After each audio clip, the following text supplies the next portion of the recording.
반갑습니다. 요즘 휴가철 7월이 이제 6월, 7월 또 8월 초까지 아마 휴가철이라서 휴가 가신 분들이 많이 있습니다. 휴가 가신 분들 건강하게 잘 가셨다가 돌아오시기를 바라고, 저도 이제 한국에 저희 부모님 팔순이 있으셔서 이렇게 좀 다녀오게 되는데 어디를 움직이게 되면 참 걱정이 됩니다. 저도 걱정이 되지만 계신 분들이 더 걱정입니다. 하여튼 제가 그래서 가기 전에 우리 제자 훈련 하기 전에 하는 구호가 있는데 그걸 좀 해야 되겠습니다. 이제 걱정이 돼서 좀 오른손을 드시고 다 같이 오른손 드십시오. 오른손 드시고 따라서 하시겠습니다. 아프지도 말고 죽지도 말자. 이래가지고 되겠습니다. 한 번 더 하십시다. 아프지도 말고 죽지도 말자. 다짐하셨습니다. 제가 없는 동안에는 아프지도 말고 죽지도 마셔야 됩니다. 지난주에 예수님과 양과의 관계를 여러분들하고 나누었습니다. 양은 목자의 음성을 잘 알아듣는다고 했죠. 그래서 목자가 양을 부르면 양은 목자의 음성을 듣고 또 목자에게로 이렇게 끌려간다고 그랬습니다. 근데 그게 정상인데 양이 목자의 음성을 들었음에도 불구하고 움직이지 않는 경우가 있다는 것입니다. 왜라고 그랬죠? 그 양이 목자의 음성이 낯설기 때문이라는 것입니다. 목자와 자주 교제하고 목자의 음성이 낯익었다면 쉽게 움직일 텐데 목자의 음성에는 이렇게 익숙하지 않고 오히려 목자가 아닌 이 양을 훔쳐가거나 죽이거나 어디다 팔아먹으려고 하는 그 절도요 강도 같은 이에게는 그 목소리에는 익숙했기 때문에 왜 그 도둑과 그 절도와 강도 같은 사람의 목소리에 익숙했을까요? 평상시에 그 강도 같고 도둑 같은 사람이 양에게 와서 계속 말을 걸었겠죠. 사기를 치면서 언젠가는 이 양을 꼭 데리고 가겠다고. 옛날 저는 본 적은 없습니다만은 한국에 이렇게 들었던 이야기 중에 개 장사가 개를 데리고 갈 때 희한하게도 그 사나운 개가 개 장사만 나타나면 짖지 않는다고 그래요. 그리고 이렇게 맛있는 거 몇 조각 이렇게 던져주면 그걸 따라서 꼬리 흔들면서 자기가 지금 죽을 신세인지도 모르고 그 개장사에게 끌려간다는 것입니다. 참 그런 것처럼 우리가 하나님의 음성에 익숙하고 하나님의 음성이 들려지면 거기에 우리가 반응을 해야 되는데 세상이 또 사람이 나에게 하는 이야기에 대해서는 너무너무 빨리 반응하고 너무 귀가 얇아서 거기에는 잘 움직여지는데 하나님의 메시지, 하나님의 음성에는 잘 익숙하지 않은 그런 혹시라도 그런 체질일까봐 염려스럽습니다. 오늘 그래서 한 번 더 예수님께서 왜 우리의 목자가 되시며 예수님 정말 우리의 선한 목자이신 것이 확실한가 하는 그런 것들을 여러분들과 한 번 더 나눠보려고 합니다. 첫 번째로 예수님께서 우리의 선한 목자가 되시는 첫 번째 증거는 예수님의 자기 주장이십니다. 나는 양의 문이다 이렇게 말씀을 하시죠. 7절의 말씀에 그러므로 다시 이르시되 내가 진실로 진실로 너희에게 말하노니 라고 말씀을 또다시 이어가십니다. 예수님께서 다시 말씀하시기 시작하셨습니다. 다시 다시 말씀하시기 시작하셨습니다. 오늘날도 우리가 이렇게 말씀을 듣다 보면 목사님 저거 하셨던 말씀인데 여러분이 요한복음 10장의 말씀 저도 이 요한복음 10장의 말씀을 많이 설교를 했거니와 여러분들께서도 이 요한복음 10장의 말씀을 몇 번이고 들어보셨을 것입니다. 반복해서 말씀을 들어보신 것이죠. 이렇게 다시 반복해서 하나님께서 말씀을 하게 하시고 말씀을 듣게 하시는 이유가 뭐겠습니까? 그 전에 그 말씀을 들었지만 너무 잘 잊어버리는 이유도 있고 다시 들어야 하는 확신해야 되는 이유도 있다라는 것이죠. 그래서 여러분 복음은 늘 다시 들을수록 또 계속해서 재확인할 필요가 있다라는 사실을 우리가 알고 있어야 됩니다. 혹시 오늘 이 본문을 이전에 들은 적이 몇 번이나 있으셨어도 또 제가 이 말씀을 여러분들에게 전한 적이 있다 하더라도 새로운 마음으로 하나님께서 다시 이 말씀을 나에게 들려주시는 이유와 뜻이 있을 것이다 하는 마음으로 심지어는 오늘 일부 예배 때 보면 우리 장로님들이나 몇 분 성도님들은 일부 예배 때도 말씀을 들으시고 또 지금 3부 예배 때도 말씀 들으시는 분들이 계시거든요. 그럼에도 1부 때 들었던 또 3부 때 들었던 똑같은 이야기를 뭐 테이프로 반복해서 듣는다 하더라도 받는 은혜가 다르다는 것을 생각하시면서 여러분들 말씀을 들으셨으면 좋겠습니다. 예수님께서는 다시 한 번 더 양들에 대한 비유를 설명하시면서 말씀을 하십니다. 예수님께서 오시기 전에도 이미 많은 사람들이 왔었습니다. 그래서 내가 메시아다, 내가 구원자다, 이런 이야기를 하신 적이 많이 있으셨습니다. 많이 있었습니다. 그럴 때마다 사람들이 이 사람이 이스라엘을 로마에서 해방시켜줄 구원자일까 메시아일까 생각하면서 그를 따랐다가 결국은 실망하게 되었죠. 지금 예수님께서 하시는 그 말씀이 8절에 나보다 먼저 온 자는 다 절도요 강도니 양들이 듣지 아니하였느니라 그랬습니다. 양들이 듣지 아니하여야 되는데 사실은 좀 들은 적도 있습니다. 그런데 제대로 된 양이라면 그 사람이 가짜라는 것을 알고 있었겠죠. 이제 예수님께서 직접적으로 오셔서 9절에 내가 문이니 누구든지 나로 말미암아 들어가면 구원을 받고 또는 들어가며 나오며 꼴을 얻으리라 그렇게 말씀하십니다. 예수님께서 직접적으로 자기를 주장하십니다. I am 누구누구. 이것이 성경의 원어로는 에고 에임이라고 합니다. 나는 누구누구이다. 하나님께서 자기를 설명하시는 방식 중에 에고 에임이라는 방식이 있습니다. 나는 치료하는 너희를 치료하는 여호와니라. 나는 너희를 애굽에서 건져낸 애굽의 종살이에서 건져낸 여호와니라. 구원하시는 여호와니라. 이런 식으로 자기를 표현하실 때가 있는데 바로 예수님께서 나는 양의 문이다. 내가 바로 그 문이다. 이렇게 자기를 주장하시고 표현하시는 것입니다. 예수님만이 사실은 문입니다. 그래서 the door, the gate 그 앞에 정관사 더가 붙어 있습니다. 내가 길이요 진리요 생명이라고 했을 때도 거기에 보면 더가 다 각각 붙어 있습니다. 바로 그 문이고 바로 그 진리고 바로 그 생명이라는 것이죠. 여기에 예수님을 믿지 않는 기독교를 반대하는 사람들의 반대가 있습니다. 기독교가 독단적이라는 것이죠. 왜요?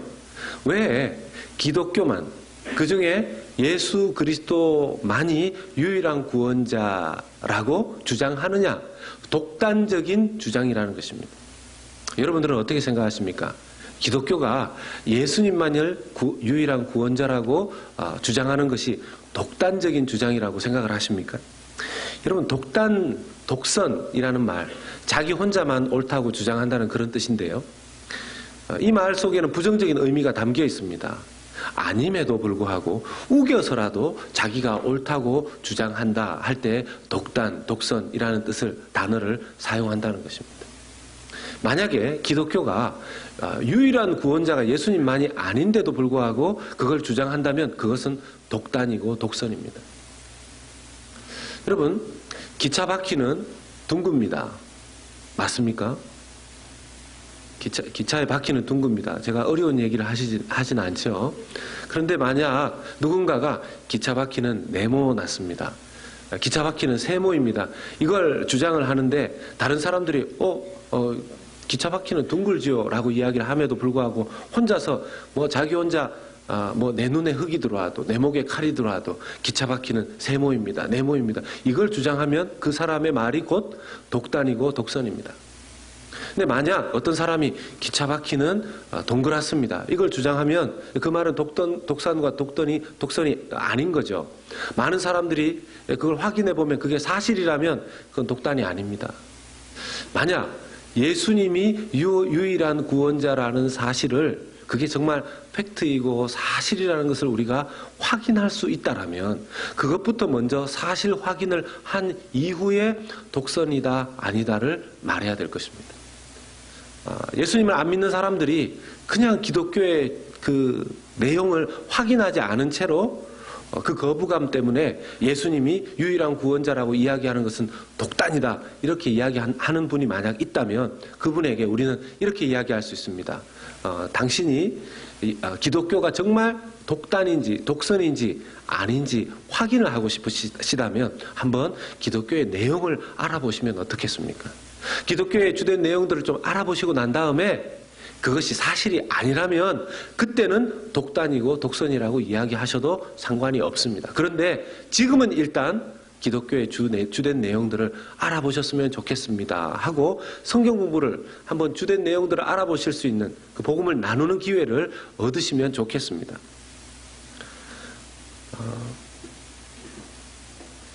예수님은 분명히 말씀하십니다. 7절에도 내가 양의 문이다. 그리고 9절에도 내가 곧 문이다. 이렇게 말씀하시는 것이죠. 그러면서 어떤 복된 선언을 하십니다. 9절의 말씀을 보면요. 내가 문이니 누구든지 나로 말미암아 들어가면 무엇을 받고요? 구원을 받고 또는 들어가며 나오며 무엇을 얻는다고요? 꼴을 얻는다고 했습니다.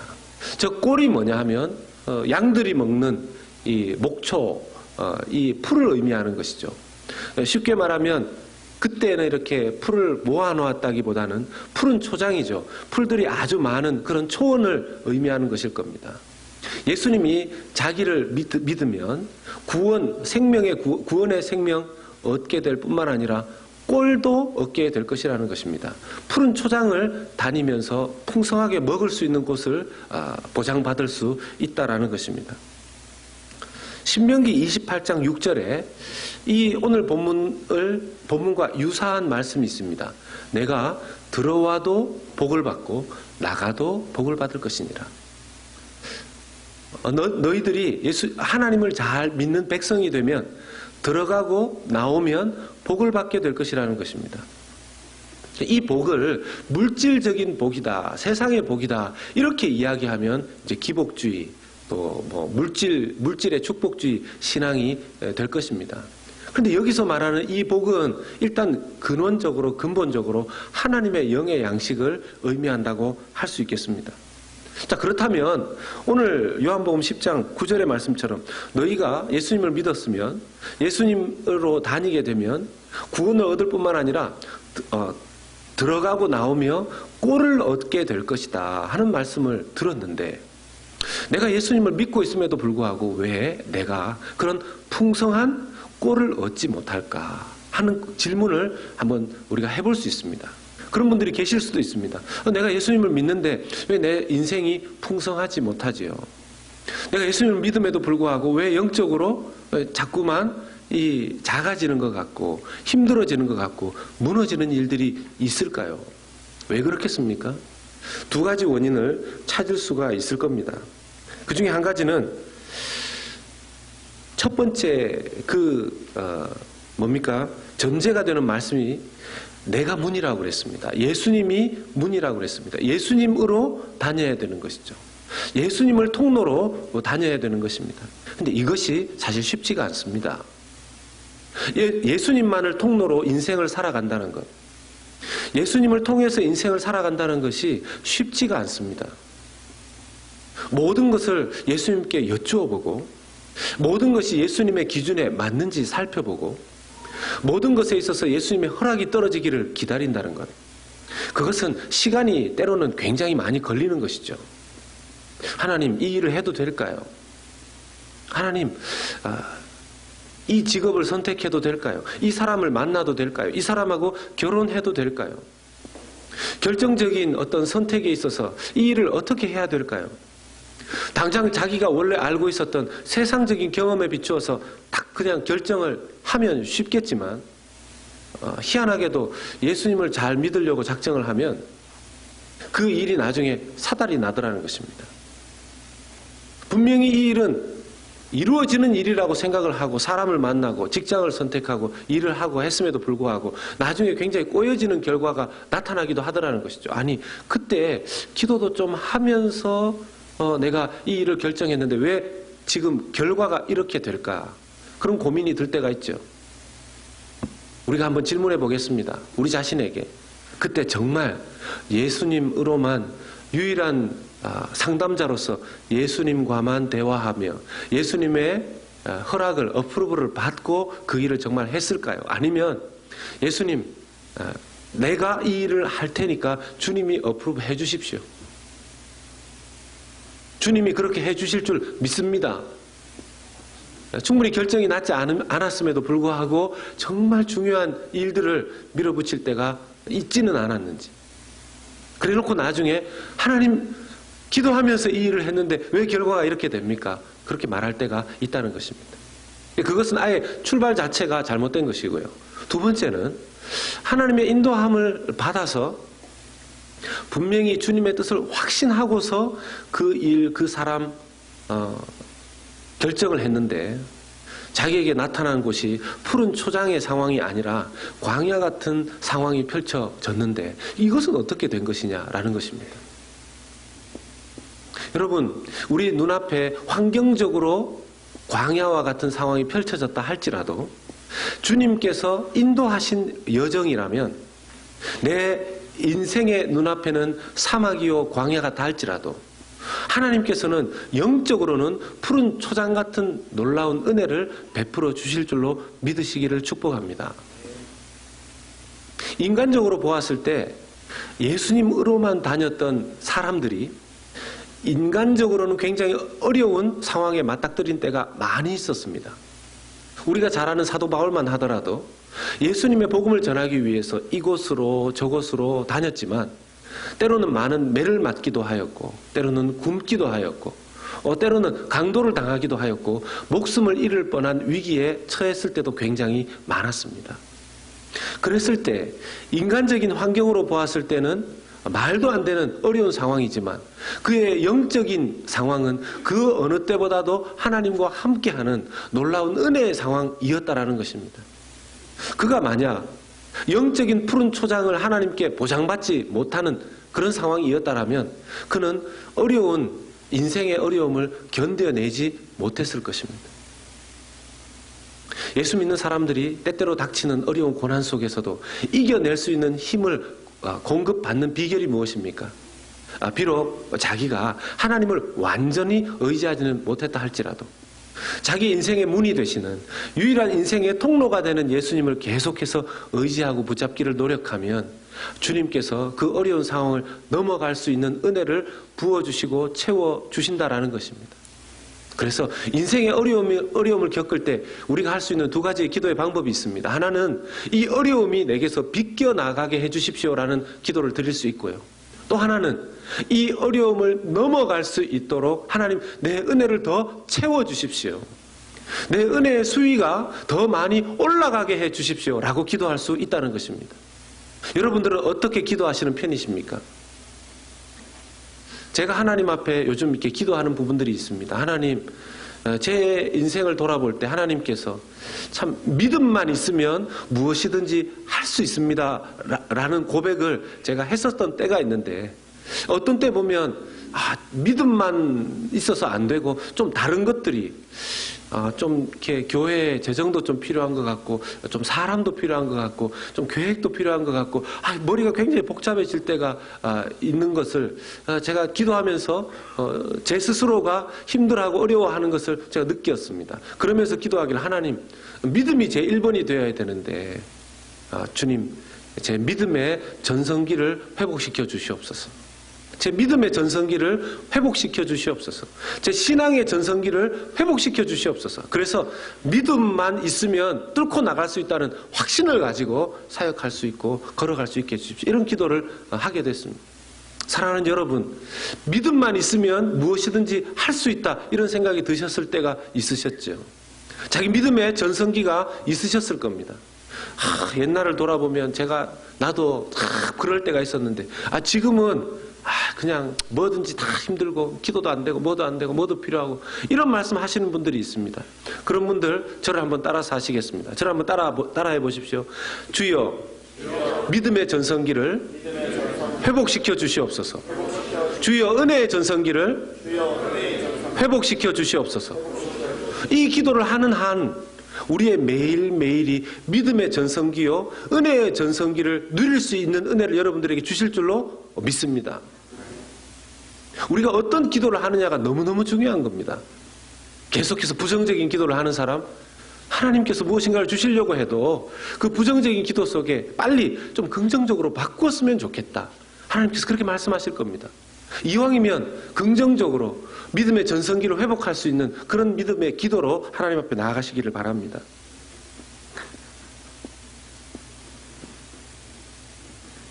예수 그리스도를 절대적으로 의지할 경우에 주님께로부터 받는 축복은 어마어마한 것입니다.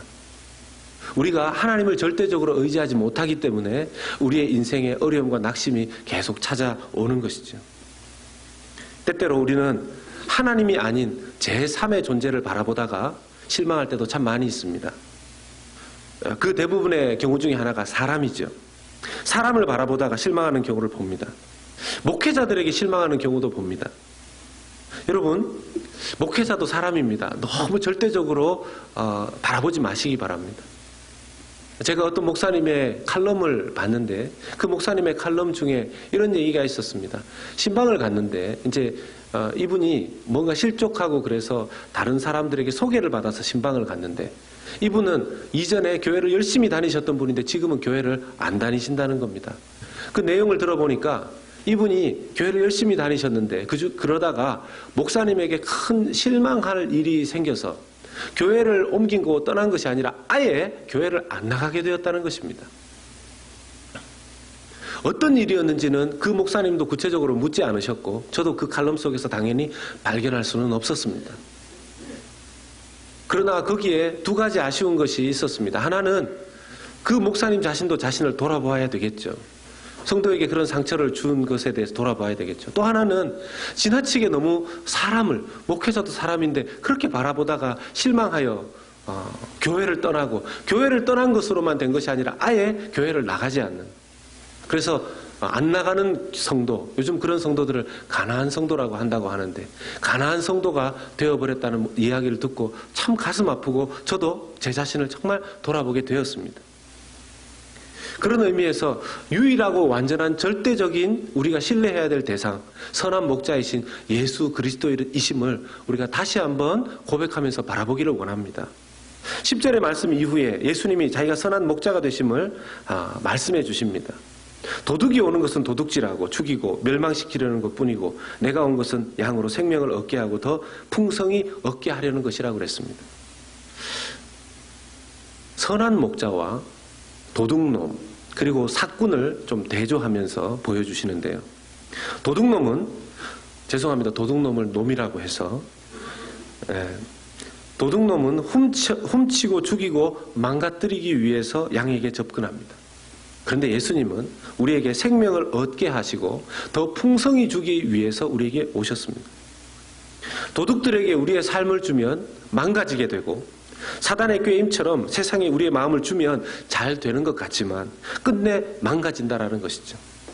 그런데 예수님께 우리의 삶을 드리고 맡기면 새로운 생명을 우리에게 얻게 하실 뿐만 아니라 풍성한 삶을 살게 하신다라는 것입니다. 아까도 말씀드렸지만 이 풍성함은 일단 하나님과 함께하는 풍성함입니다. 양으로, 내가 온 것은 양으로 생명을 얻게 하고 더 풍성히 얻게 하려는 것이라. 이 말씀 믿고 붙드시는 여러분들 되시기를 축복합니다. 예수님이 오신 것은 생명을 얻게 하고 더 풍성히 주기 위함입니다. 그런 의미에서 하나님 저를 구원하셨고 그 구원은 결국 더 풍성한 것들을 주님께서 내게 주시려고 하는 그 의도를, 그것을 붙잡고 주님 앞에 나아갑니다 하는 그런 기도가 우리에게 늘 있어야 할 것입니다. 도둑들은요, 불한당 같은 존재들이죠. 자기네 일 하지 않고 1억 천금을 노립니다. 도둑의 원리는 자기는 그저 남의 것을 훔쳐서 쓰는 것에 마음이 있고, 그래서 결국 우리가 사단의 역사가 무엇인가를 보면 노력하지 않고 공짜로 무엇인가를 얻으려고 하는 것 중에 사단의 역사와 꾀임이 있습니다. 자칫 비즈니스 하시는 분들 중에 또는 우리가 우리의 인생의 어떤 일들을 하는 중에 무엇인가를 얻기를 원할 때 자기의 노력에 비해서 지나치게 더 큰 것을 하루아침에 얻기를 원할 때 우리도 모르는 사이에 욕심이, 그 마귀가 살짝 틈을 보고 들어가게 될 때가 많습니다. 여러분 지금 제일 많이 팔리는 그 수익 금액 자체가 줄어들지 않는 비즈니스가 있습니다. 로또 사업 아닙니까? 로또 사업. 여러분 불경기가 되면 로또가 더 잘 팔린답니다. 불경기가 되면. 그거 한 번만 맞으면 된다는 것이죠. 제가 그래서 로또를 안 삽니다. 두 가지 이유 때문에. 하나는 걸리면 걸리는 대로 시험이 들고, 안 걸리면 안 걸리는 대로 시험이 들고.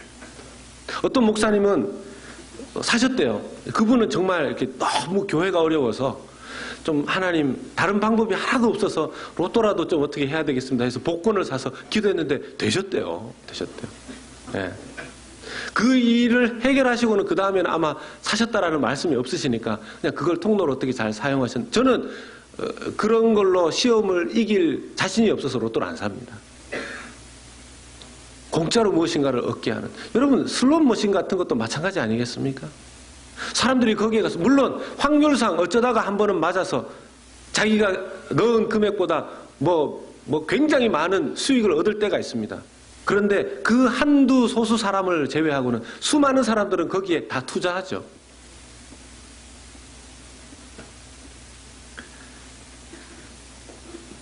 반면에 예수님은 우리에게 생명을 주신다고 했습니다. 여러분 생명, 목숨 아니겠습니까? 이 세상에 목숨보다 더 귀중한 것 있습니까? 요즘 뉴스 들어보면 뭐 돈 얼마에 사람 목숨을 빼앗았다 이런 뉴스를 듣습니다. 아마 그 사람 자체를 마귀라고 할 수는 없겠지만 그 사람의 마음을 꼬드긴 것은 마귀의 괴계였을 것입니다. 우리 원수 마귀는 우리를 하여금 그렇게 일확천금을 노리게끔 우리를 부추길 수도 있지만 그것은 하나님의 뜻이 아니라는 것이죠. 목숨이 그렇게 중요하다라면 우리가 목숨을 건져야 되는데, 문제는 우리의 목숨이 원래는 모든 아담의 후손들은 죄를 짓고 죄 아래 팔려서 노예 생활을 하고 있었습니다. 로마서 7장 14절의 말씀에 보면 우리가 율법은 신령한 줄 알거니와 나는 육신에 속하여 죄 아래 팔렸도다. 이미 우리는 죄 아래 팔렸던 존재들입니다. 우리가 생명은 있으나 그 생명은 지옥으로 갈 생명들이었습니다. 그런데 예수님께서 그 생명을 건지시기 위해서, 그 생명을 천국으로 옮기시기 위해서, 결국 여러분 생명을 구원할 수 있는 가치는 생명입니다. 생명을 구원할 수 있는 가치는 생명인데 다른 모든 인간의 생명들이 죄 아래 팔렸기 때문에 죄 없는 생명, 예수님의 생명을 주고 바꾼 것이지요. 예수님은 그 생명을 그렇게 구해내셨습니다. 그 생명은 이제 예수 그리스도로 인해서 구원함을 받아 푸른 초장을 누릴 수 있는 권세까지 얻게 되었다라는 것입니다. 지금 구원받은 생명으로서 예수님의 푸른 초장에 살고 계십니까? 내가 생명을 예수님으로 말미암아 생명의 구원은 얻었는데 푸른 초장에 예수님과 함께 지내지는 못하는 것 같다. 이런 분들이 계실 수 있습니다. 오늘 그분에게는 특별한 은혜가 임하기를 예수님의 이름으로 축복합니다. 어떤 분들은 구원받았음에도 불구하고 계속 세상을 기웃거립니다. 생명을 얻었음에도 불구하고 세상이 좋다는 것이죠. 신앙생활 오래 하신 분들 중에는 이 신비스러운 영적 원리를 아시는 분들은 이렇게 얘기하는 분도 계십니다. 목사님, 제가 예수님을 믿어야 천국 가겠다는 것은 알겠는데, 그래서 세상을 멀리하고 하나님을 가까이 해야 되겠다는 것은 알겠는데 세상이 좋습니다. 그래서 제가 할 수 있는 만큼 세상의 것들을 누리다가 마지막 그래도 죽기 전에는 예수님께로 돌아가겠습니다. 이런 분들이 계세요. 여러분, 자기가 이 세상을 떠날 때, 그럴 때를 알면 얼마나 좋겠습니까? 여러분 아십니까? 혹시 내가 올 때는 몰랐지만 내가 갈 때는 안다. 혹시 이런 분 계십니까? 제가 이렇게 제가 조심스러운 예인데, 제가 이번 주에 만난 한 목사님의 아버님에 대한 이야기를 들었습니다. 이 아버님이 굉장히 건축업을 하셔가지고 돈을 굉장히 많이 버셨답니다. 그런데 이분에게 당뇨가 있으셨는데 의사와 가족들이 늘 아버님 그 당뇨를 좀 관리해 주십시오라고 말했지만 이분이 자신감이 너무 많았던 나머지 관리를 거의 하지 않고 약도 드시지 않고 의사의 말 다 무시하고 자기 드시고 싶은 거 다 드시고 그렇게 지내셨답니다. 50주를 좀 넘으셨을 때 어느 날 이 아들이 다른 방에 있는데 아버지의 통곡 소리, 비명 소리가 들리더랍니다. 그 비명 소리를 듣고 아버지가 계신 방에 가봤더니만 여러분 그 당뇨의 합병증 중에 이렇게 눈이 보이지 않게 되는. 그래서 이분이 그 자신만만하셨던 그 아버님이 어느 날 아침 눈을 뜨고 보니까 두 눈이 하나도 보이지 않게 된 겁니다. 그러니까 비명을 지르시면서 내 눈, 내 눈. 그것을 이 아들이 본 것입니다. 이분이 지독스럽게도 그 이후에도 자기 건강관리를 계속 좀 안 하셨던 것 같아요. 자기가 맞다는 거죠. 자기 스타일로 고치겠다는 겁니다. 그래서 이분은 정말 자기 몸에 장기가 하나하나 다 고장나는 것을 그대로 다 겪으시고 그때 당시에 그 주변에 그렇게 큰 집 가지지 못했던 그런 때에 그 집까지 그 크고 화려한 집을 딱 넘기고 그 다음 주에 돌아가셨답니다. 그래서 이 목사님은 사람들에게 제가 천천히 믿겠습니다.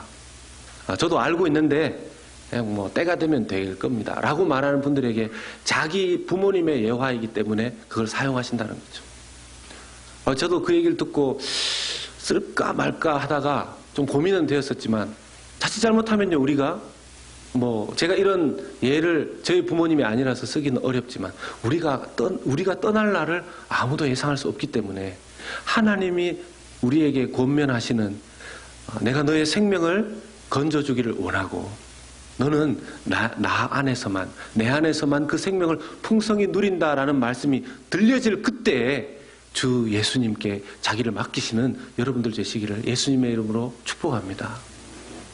예수님 스스로 나는 선한 목자라고 말씀하십니다. 그래서 그 증거가 가장 큰 증거가 양들을 위해서 자기 목숨을 버리는 일이라는 거죠. 11절 말씀을 보겠습니다. 나는 선한 목자라. 선한 목자는 양들을 위하여 목숨을 버리거니와. 15절 말씀입니다.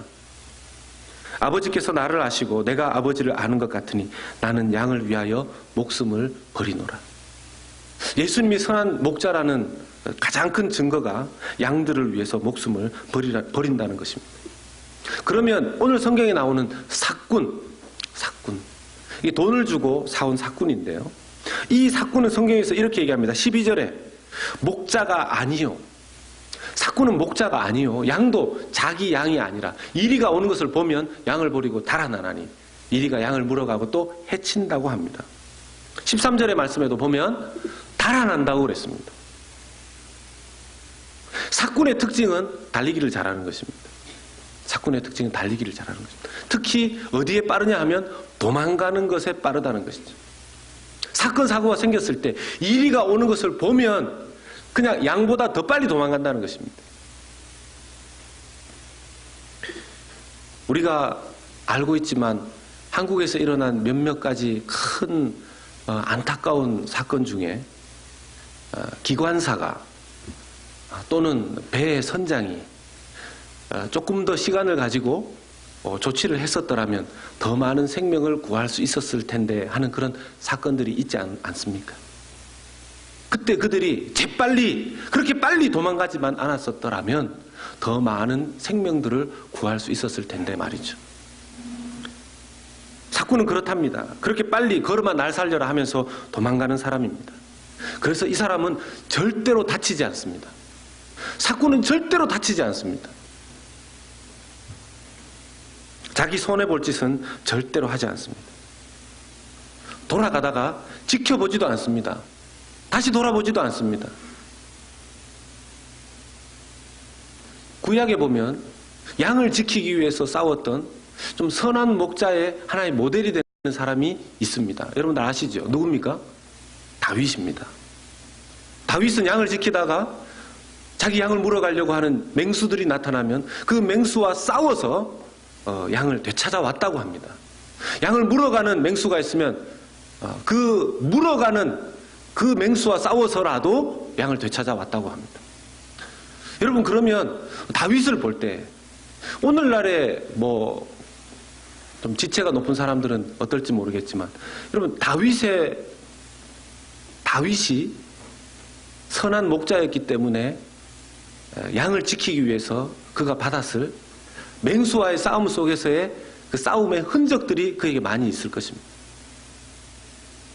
제가 이전 우리 특별 새벽 부흥회 때 우리 성도님들과 이 말씀을 나눈 적이 있는데, 그때 안 계셨던 분들을 위해서 다시 좀 말씀을 나누고, 들으셨던 분들은 다시 한번 기억해 보시기를 바랍니다. 삭군과 선한 목자를 구분하는 것이 여기에 있습니다. 만약 이 큰 양목장을 운영하는 사장님이 이제 일꾼을 고용을 하는데 이제 묻습니다. 당신은 내가 맡긴 양들을 잘 관리하고 지킬 수 있습니까? 그렇게 대답했을 때 두 사람이 와서 대답합니다. 두 사람 다 예, 그렇게 할 것입니다. 예. 연봉만 많이 준다면 그렇게 하겠습니다. 이렇게 하겠죠. 그 두 사람의 얼굴을 보니까 한 사람은 얼굴이 더 선하게 보입니다. 근데 백그라운드 체크를 위해서 그 사람의 이 레주메를 받아봅니다. 근데 레주메를 받아봐도 거기에 보면은 목자 대학, 일기 수료생, 수석, 이제 이렇게 다 쓰여져 있고, 그런 자격증이 다 있으니까 그것만 봐서는 알 수가 없죠. 마지막으로 경험이 있는 그 양우리를 소유한 그 소유자라면, 자, 그러면 두 사람 다 우통을 벗어보십시오. 이렇게 얘기할 겁니다. 왜요? 경력이 많고 이 사람이 정말 목자로서 양을 오랫동안 잘 지켰던 사람이라면 우통을 딱 벗겨보면 선한 목자로서의 역할을 했었던 사람의 몸에는 많은 상처가 있을 것입니다. 반대로 걸음아 살려라, 맹수가 오기만 하면 자기 양이고 뭐고 내팽개치고 도망갔던 사람을 보면, 우통을 벗겨보면 아주 몸이 깨끗할 것입니다.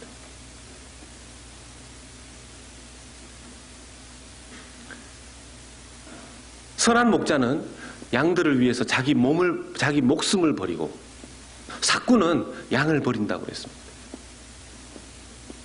선한 목자는 자기를 버리고 삭군은 자기 외에 다른 것들을 버린다고 그랬습니다.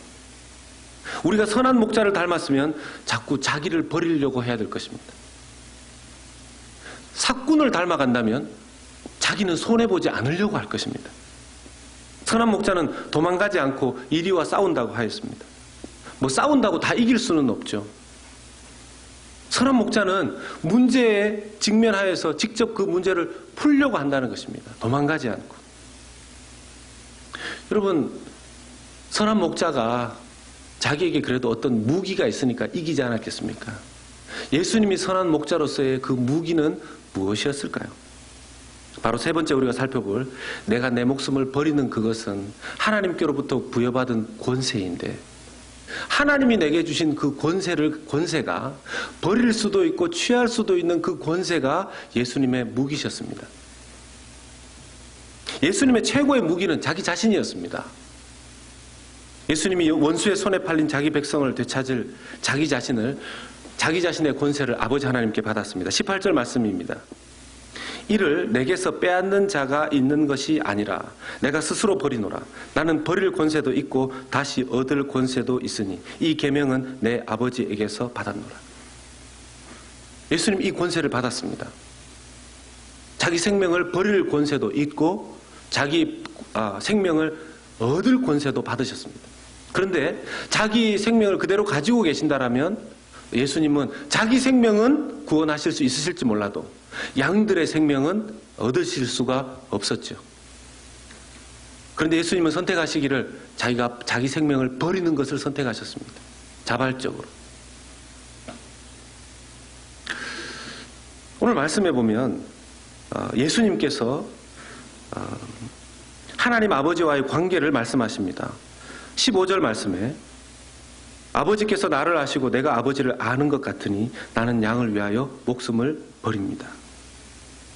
그리고 18절의 말씀에 이를 내게서 빼앗는 자가 있는 것이 아니라 내가 스스로 버리노라. 나는 버릴 권세도 있고 다시 얻을 권세도 있으니 이 계명은 내 아버지에게서 받았노라. 그렇게 말씀하십니다. 하나님 아버지와, 그러니까 성부 하나님과 성자 예수님과의 관계 속에서 그가 결정을 하신 것입니다. 예수님이 십자가를 져야 되느냐 그렇지 않느냐 하는 그 고민을 누구와 의논하셨겠습니까? 성부 하나님과 의논하셨겠죠.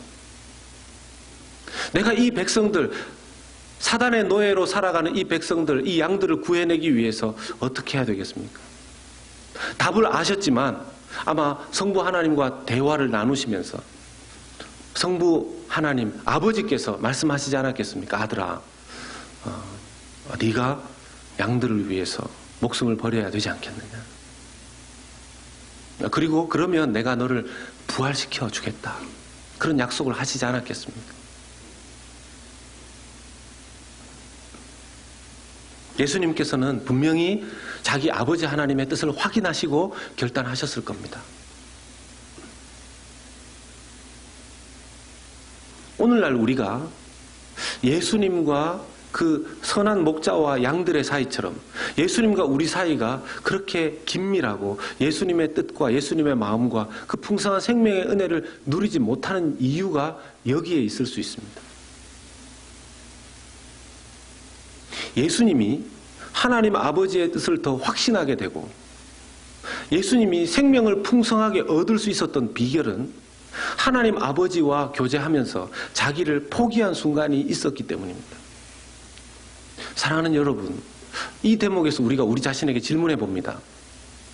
나는 하나님 때문에 하나님과의 관계 안에서 하나님의 나라와 하나님의 유익을 위해서 나의 무엇인가를 포기해 본 적이 있는가 하는 것이죠. 내가 하나님을 위해서 내 것을 포기해 본 적이 있느냐라는 것입니다. 이렇게 움직이면 내게 더 유익한데, 이렇게 움직이면 하나님께 더 도움이 될 것 같은데, 이것이 하나님 나라에 더 유익이 될 것 같은데 어떻게 해야 되는가? 하나님을 위해서 무엇인가를 포기하는 사람에게는 그 당시에는 자기의 큰 것을 내려놓는 것처럼 보여질 수 있겠지만 하나님께서 반드시 자기가 예상할 수 없는 다른 것으로 풍성하게 회복시켜 주신다라는 것을 믿음으로 믿고 있는 사람만 사실은 이 일을 할 수 있을 것입니다. 자꾸 이 일을 반복할수록 나중에는 더 쉬워지게 되어 있다라는 것이죠. 예수님께서 자기 생명을 포기하셨습니다.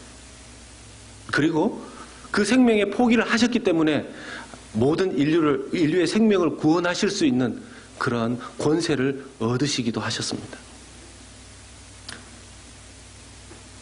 다윗은 맹수와 싸워서 자기 양들을 지켜냈습니다. 예수님은 모든 사단의 권세 아래 팔려버린 노예 신세로 그렇게 살다가 발목에 쇠사슬이 차여진 그 채로 세상의 달콤함을 맛보며 살다가 그대로 지옥에 갈 수밖에 없는 우리를 위해서 예수님께서는 십자가에서 사단과 싸우시고 자기의 생명을 내어주심으로 우리의 생명을 건져주셨습니다. 다윗이 양들과 싸워서 받은 상처가 있었다면 예수님은 사단과 싸운 상처가 있으십니다. 다윗의 몸에 맹수로부터 받은 그 발톱 자국과 맹수의 이빨 자국이 있다면 예수님은 십자가에서 사단의 이빨, 사단의 발톱을 그 손에, 그 머리에, 그 발에 받으시고 자기 생명을 내어주시는 것으로 사단과의 싸움에 이기고 승리하셨습니다. 예수님을 볼 때 우리가 당신이 정말 선한 목자이군요 라고 확신할 수 있는 이유는 우리를 구원하시기 위한 그 피비린내 나는 싸움이 예수님의 몸에 그대로 남아있기 때문입니다. 사랑하는 여러분, 하나님이 정말 나를 사랑하시는가? 때로는 의심되실 때가 있으십니까? 그때 예수님의 십자가에서의 그 모습을 바라보십시오. 십자가의 예수님은 몸이 말짱한 채로 아주 비싼 옷을 입고 웃으시며 돌아가신 것이 아닙니다. 예수님은 십자가에서 반나체로 벌거벗겨지신 채로 가장 처절한, 인간이 경험하기에는, 로마 시민권을 가진 사람들에게는 그런 형벌은 주어지지도 않는 노예 계급들과 하천민의 계급들에게만 주어지는 그 십자가 형벌을 그 위에서 당하시되 우리를 위해서 당하시고 돌아가셨습니다. 그 사랑, 우리를 사랑하신다는, 우리의 생명을 사랑하신다는 그 확증이, 증거가 십자가의 예수님의 몸에 그대로 남아있습니다. 그 십자가 예수님을 바라볼 때마다 내가 예수님의 사랑받고 건짐받은 양이라는 사실을 확인하실 수 있는 저와 여러분들 되시기를 예수님의 이름으로 부탁드립니다. 우리를 혼란스럽게 하는 것들이 무엇입니까? 네가 그렇게 예수님을 잘 믿는데 그렇게 아플 수 있느냐? 네가 그렇게 예수님을 잘 믿는데 가족들이 그렇게 어려움을 당할 수 있느냐?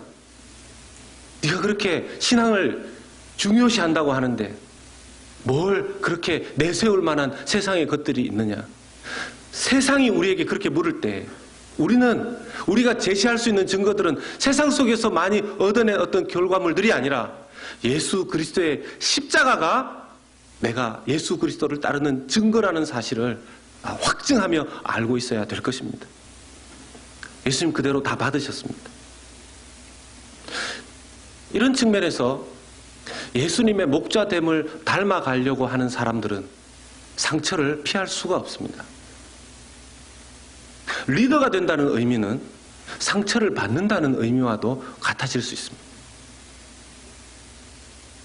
예수님이 십자가 위에 오르셨을 때 자기를 조롱하는 로마 병정들과 또 그 전에 예수님을 그렇게 환호했지만 갑자기 예수님을 죽이라고 소리치는 그 수많은 유대인들을 향해서 화가 나시고 열이 받으셔서 잠시 십자가에서 내려오신 다음에 자기가 맞았던 채찍을 로마 병사에게서부터 빼앗아 그 주변에 있는 사람들을 막 후려치고 분이 풀리시고 난 다음에 이제 손 털고 십자가에 다시 오르겠습니다 라고 하셨다라면 그 구원 사역은 어떻게 됐을까요? 그대로 다 받으셨습니다. 예수님의 선한 목자됨을 닮아가려고 하는 리더들이 많은 교회는 그래서 흡수성이 높다 이렇게 말합니다. 무슨 말씀이냐 하면 자기에게 오는 상처들을 흡수하는 쪽으로 리더들이 움직인다는 것입니다. 이것이 반대의 경우가 되면 자기에게 오는 상처들을 반사하는 그런 교회 내부의 움직임이 있을 수도 있습니다. 하나의 어떤 일이 이렇게 일어나면 그 일을 흡수하는 쪽으로 리더들이 움직이게 되면 그 문제가 거의 문제가 안 되는 경우가 많습니다. 그런데 어떤 작은 일이 서로 반사하는 식으로 그 문제를 튕겨내게 되면 그 문제가 생각보다 굉장히 커져버리는 것이죠. 건강한 몸은 어떻습니까?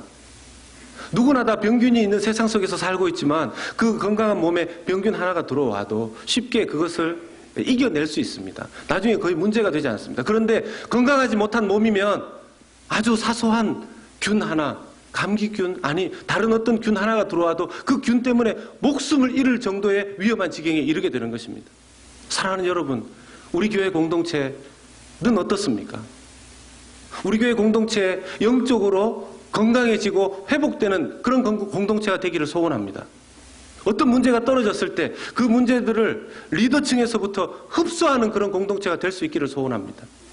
목회자들이, 교역자들이, 우리 장로님들이, 우리 구역장님들이 먼저 어떤 문제가 발생하게 되면 그것을 어떻게 하면 끌어안고 흡수할까 생각하게 되면 그것이 더 큰 문제로 발전하지 않고 오히려 기도하는 가운데 하나님께서 새로운 해결점을 주실 수 있다는 것입니다.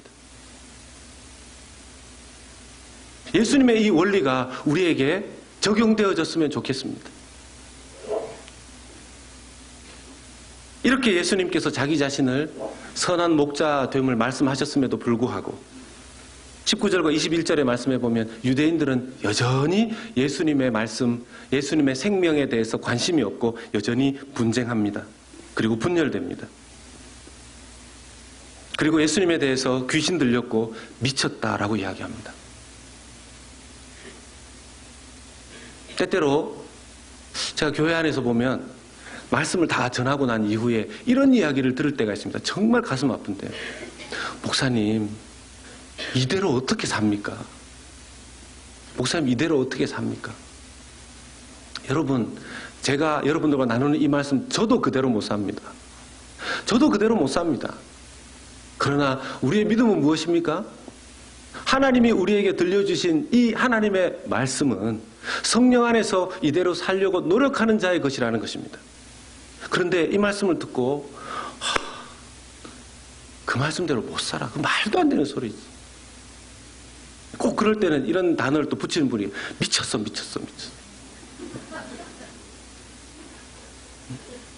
목사님이 그런 얘기 하셨는데 우리 다음 주부터 또 기도를 한번 해보자고, 새벽 기도 한번 나가보자고, 우리 가정 예배를 한번 해보자고, 우리도 전도를 한번 해보자고. 그러면 이 양반이 제정신이야. 그냥 하던 대로 하지, 안 하던 짓 하면 이상해진다고. 여러분, 그것이 하나님의 뜻이 아니죠. 혹시 여러분들의 배우자가, 여러분들의 가족 중에 오늘 말씀을 듣고 우리 이런 거 한번 해볼까, 믿음으로 이렇게 한번 기도의 자리로, 말씀의 자리로, 생명을 얻기 위한 구원의 자리로 하나님을 위해서 뭔가 한번 포기하는 그런 일을 해볼까 할 때, 이전처럼 입에서 이 양반이 이렇게 하려고 하다가 이 양반아 미안해 이렇게 바꾸시고, 이번에는 한번 그렇게 해봅시다 한번 결정하심으로써 하나님께서 주시는 은혜와 넘치는 풍성한 은혜가 무엇인지 경험할 수 있는 기회가 여러분들에게 있으시기를 축복합니다. 말씀을 마무리합니다. 시편 146편 8절의 말씀에 여호와께서 맹인들의 눈을 여시며 여호와께서 비굴한 자들을 일으키시며 여호와께서 의인들을 사랑하신다고 하셨습니다. 귀신 논쟁은 의미가 없는 것이죠. 예수님이 유일한 구원자가 되시는 것은 기독교의 독단적인 주장이 아닙니다. 예수님이 유일한 구원자가 되시는 것은 유일하게 자기 자신을 자기 백성을 위해서 내어주신 분이시기 때문에 그렇습니다. 우리도 그 선한 목자 되신 예수 그리스도를 따라가기를 원하고, 예수 그리스도를 비슷하게 흉내라도 내기 위해서, 하나님을 위해서 뭔가를 포기할 수 있는 모험을 해보기를 원합니다. 하나님께서 풍성한 생명을 우리에게 날마다 풍성하게 허락해 주실 것입니다. 날마다 선한 목자를 따르시고 주께서 주시는 은혜를 누리시는 저와 여러분들 되시기를 예수님의 이름으로 축복합니다. 기도하겠습니다.